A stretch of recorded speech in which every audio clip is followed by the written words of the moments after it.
Calling all overseas Pinoys! Ang inyong pinagsisikapan, aming pagdadagdagan!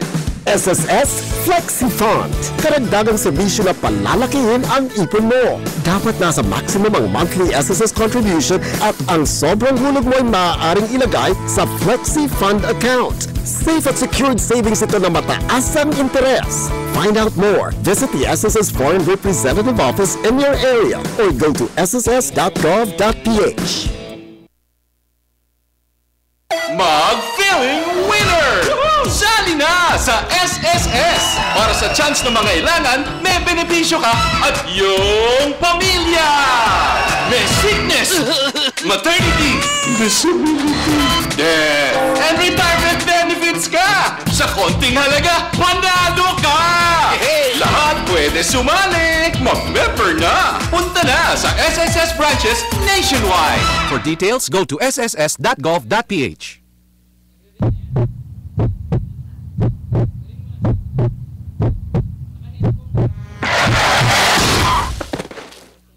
Pwedeng mangyari ang di inaasahan. Buti maasahan ka at ang SSS. Sa bawat hulog mo, mas malaki ang balik sa'yo. May sickness, maternity, disability, death, and retirement benefits ka. Kaya protektado ka at iyong pamilya. Mag-member ng SSS. Punta na sa SSS branches o sa website sss.gov.ph for details.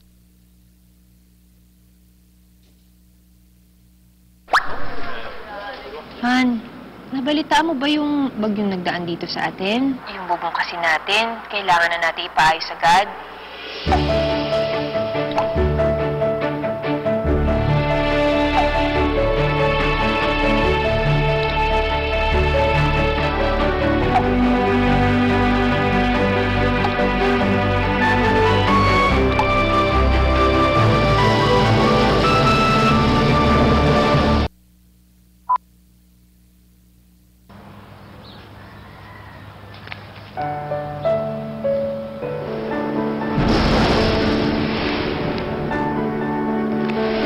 Saan ka man, namimiss ka nila. At dahil mahal mo sila, dapat benepisyo protektado ka. Mag-member sa SSS kahit saan ka man sa mundo para may benepisyo ka at ang iyong pamilya.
Calling all overseas Pinoys! Ang inyong pinagsisikapan, aming pagdadagdagan!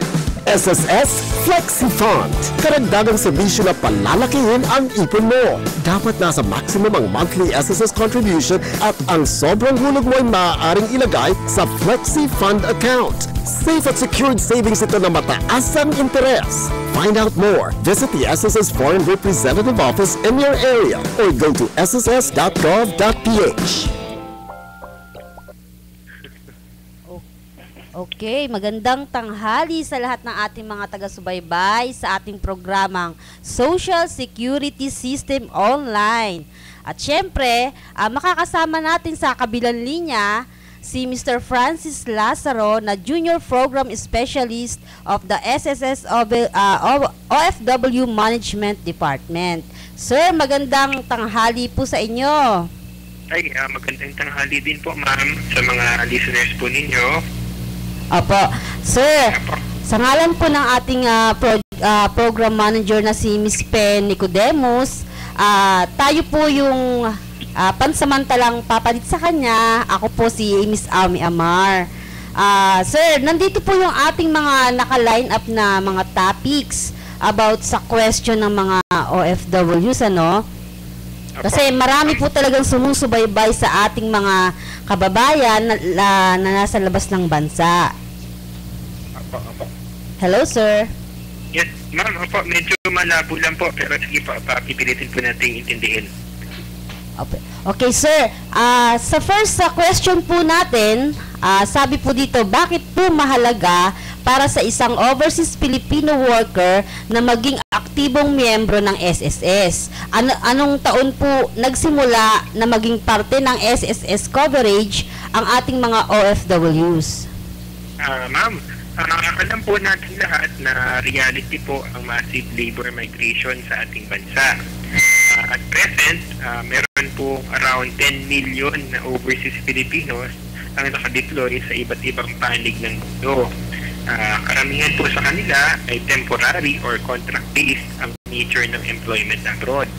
At dahil nga po sa status ng ating mga OFWs as migrant workers, excluded po sila sa coverage sa ilalim ng Social Security schemes ng kanilang host countries. So, they are working abroad with no access to basic safety net, lalo na sa mga pangangailangang pang long term, tulad po ng retirement. Sa ganito pong aspekto natin masasabing vulnerable at disadvantaged group ang ating mga OFWs.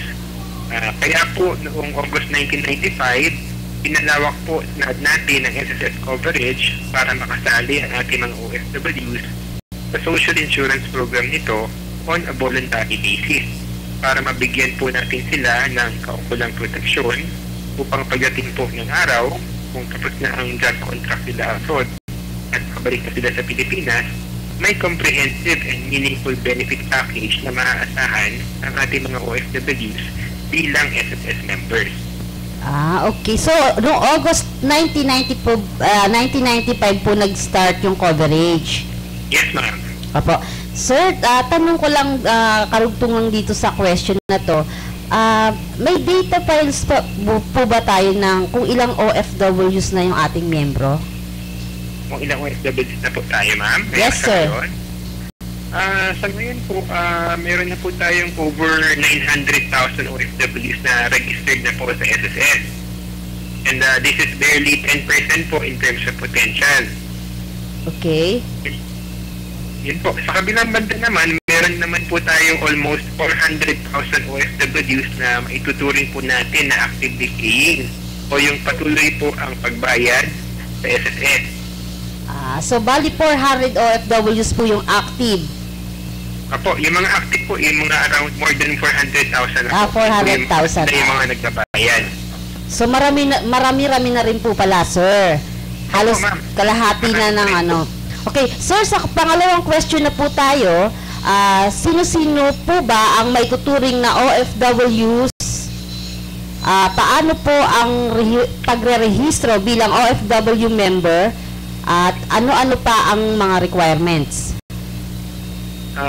Sasagot po doon, ma'am, maituturing po ng SSS na OFW ang sinamang Pilipino na nirecruit sa Pilipinas ng foreign-based employer for work abroad. O kaya yung may source of income mula sa ibang bansa o yung permanenteng residente na ng ibang bansa. For as long na hindi pa po sila over 60 years old, ay maaari po sila maging miyembro ng SSS sa ilalim ng regular coverage program para sa mga OFWs. Now, para naman po sa pagrehistro, kung ang OFW po ay first time na magpaparehistro bilang miyembro ng SSS, o ibig sabihin po yung wala pa siyang SS number, i-accomplish lang po nila yung SS Form OW1 o yung Overseas Worker Record Form na maaaring makuha sa alinmang tanggapan ng SSS sa Pilipinas at sa iba't ibang bansa. At pwede rin pong i-download sa SSS website na www.sss.gov.ph. So, isubmit lang po nila ang duly accomplished OW1 form sa pinakamalapit na tanggapan ng SSS kasama ang certified true copy ng birth certificate, baptismal certificate, or valid passport. Maaari rin pong ipadala ang mga ito through mail sa opisina ng International Operations Division sa 3rd floor SSS Main Building, East Avenue, Diliman, Quezon City. At pwede rin naman pong i-fax sila ang mga dokumento sa number na 435-9814 or ma-mail sa member_relations@sss.gov.ph. Okay. So, kung ang OFW naman po ay dati ng miyembro ng SSS, so ibig sabihin po ay mayroon na siyang SS number noong nagtatrabaho pa siya sa Pilipinas, hindi na kailangan pang magparehistro muli bilang isang OFW member. Maaari na magpatuloy agad sa paghulog sa kontribusyon sa SSS gamit ang existing SS number. So, siguraduhin lamang na OFW ay nakasaad sa type of payer upang mapalitan ng coverage status bilang OFW member. At tandaan lamang po ng mga members natin na permanente po o panghabang buhay ang SS number. At sa SSS, once a member, always a member kahit saan ka man sa mundo dahil wala pong expiration or lapsation ang SSS membership. Okay. So, bali sir, klaruhin ko lang po, bali po yung kung yung dating membro na ng SSS at biglang umalis ng bansa, naging isang OFW, hindi na po niya kailangang magparehistro uli. Kailangan lang niya ituloy yung kanyang contribution as OFW. Tama po. Oo. Gamit po yung existing SS number niya. Oo. Sir, magkano po ba yung contribution ng isang OFW? Ang contribution po ng isang OFW member ay base sa kanyang monthly salary credit o yung MSP na batay naman sa kanyang buwan ng kita abroad na idideklara sa SSS. Starting January 2014, nagpatupad po ang SSS ng bagong contribution schedule. Ang minimum monthly OFW contribution ay 550 pesos na po mula sa dating 520 pesos. At yung bagong maximum monthly OFW contribution ngayon ay 1,760 pesos po mula sa dating 1,560 pesos. So, kayang-kaya po yun ng ating mga OFW, sir. Okay. Ano po? Sir, ibig sabihin ko po, kayang-kaya po yun bayaran yung kanilang contribution. Kayang-kaya naman po kasi kung tutuusin po, yung mga sweldo po talaga nila ay talagang malalaki kumpara po sa mga local counterparts o yung mga nagtatrabaho dito sa Pilipinas. Sir, bali yung pangatlong question natin, actually nasagot na to kanina dun sa unang question. Sabi nga dito, sa kasalukuyan daw, ilan po ang bilang ng OFW members ng SSS? Lahat po ba ito ay actively paying? Di ba? Yes, ma'am. Yes, sir. Kanina, as mentioned before, as of December 2013, more than 900,000 OFWs na po ang rehistrado sa SSS. At sa kabilang banda, 400,000 OFWs naman po ang maituturing natin na actively paying o yung patuloy po ang pagbayad sa SSS. Okay. At ilan po sa mga bansa na may pinakamaraming OFW members ay ang Hong Kong, Saudi Arabia, UAE at Singapore. Ito po yung mga bansang kabilang sa top OFW destinations worldwide. So yun, para dun sa ating mga kababayan, sir, dun sa ating mga kababayan nasa ibang bansa pa na katulad sa Italy, sa Rome, sa Taiwan, na nakikinig pa rin sa atin na iniimbitahan natin silang magpamiyembro na sa SSS para syempre, diba, alam naman natin na pagdating ng araw ay mapapakinabangan natin ito ng malaki. Yes, ma'am. Tama po yun. Apo, sir, sa pang-apat na question na po tayo, magkano naman po ang buwan ng hulog ng isang OFW? So, bali, ito na rin yung nasagot natin sa pangalawang question, ano? Apo, ma'am, nasagot ko po din po kanina isa kung magkano. Gusto ko lang po sanang idagdag kung yung regarding naman po din sa deadline ng pagbayad. Okay. Regarding naman po sa deadline ng payment, maaaring bayaran ng OFW member ang contribution nila from January to December anytime during the year. At para naman po dun sa last quarter o yung mga buwan na October hanggang December, extended po ito hanggang January 31 of the following year.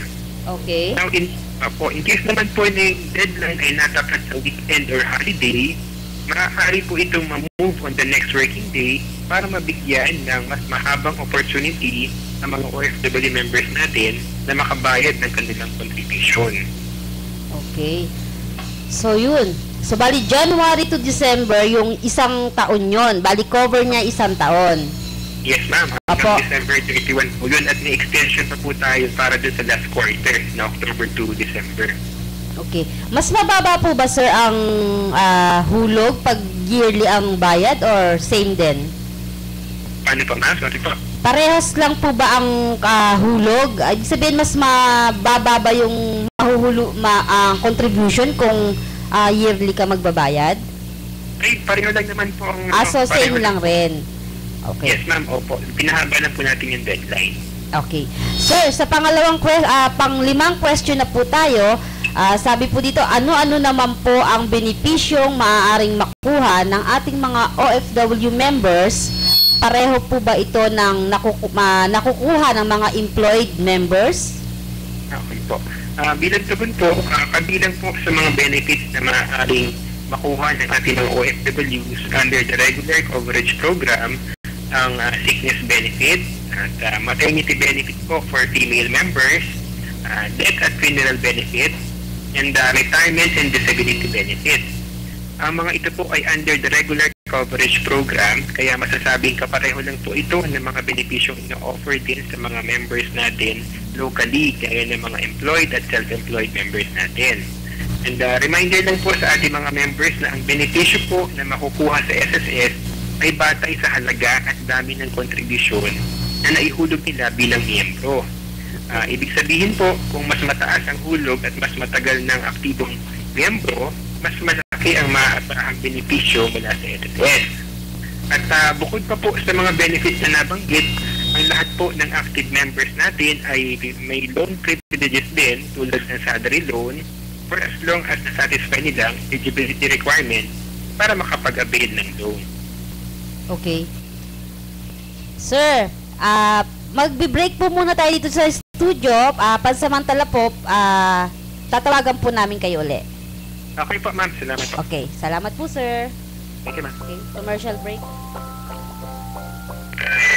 Calling all overseas Pinoys! Ang inyong pinagsisikapan, aming pagdadagdagan!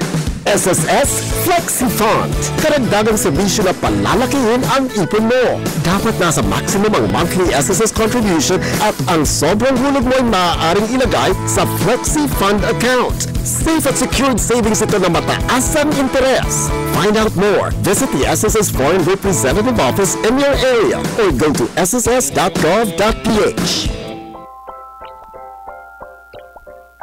Mag-feeling winner! Sali na sa SSS! Para sa chance na mangailangan, may benepisyo ka at iyong pamilya! May sickness, maternity, death, and retirement benefits ka! Sa konting halaga, panalo ka! Lahat pwede sumali! Mag-member na! Punta na sa SSS branches nationwide! For details, go to sss.gov.ph.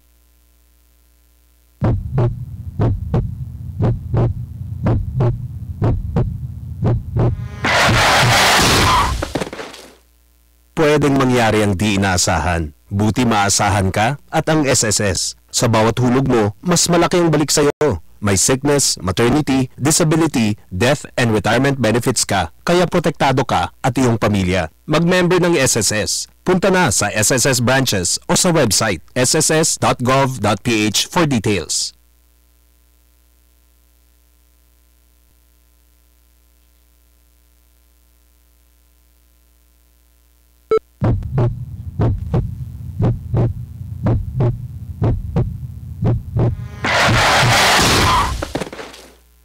Pwedeng mangyari ang di inaasahan. Buti maasahan ka at ang SSS. Sa bawat hulog mo, mas malaki ang balik sa'yo. May sickness, maternity, disability, death, and retirement benefits ka. Kaya protektado ka at iyong pamilya. Mag-member ng SSS. Punta na sa SSS branches o sa website sss.gov.ph for details.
Calling all overseas Pinoys! Ang inyong pinagsisikapan, aming pagdadagdagan! SSS Flexi Fund. Karagdagang serbisyo na palalakihin ang ipon mo. Dapat nasa maximum ang monthly SSS contribution at ang sobrang hulog mo ay maaaring ilagay sa Flexi Fund account. Safe at secured savings ito na mataas ang interes. Find out more. Visit the SSS Foreign Representative Office in your area or go to sss.gov.ph.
Mag-feeling winner!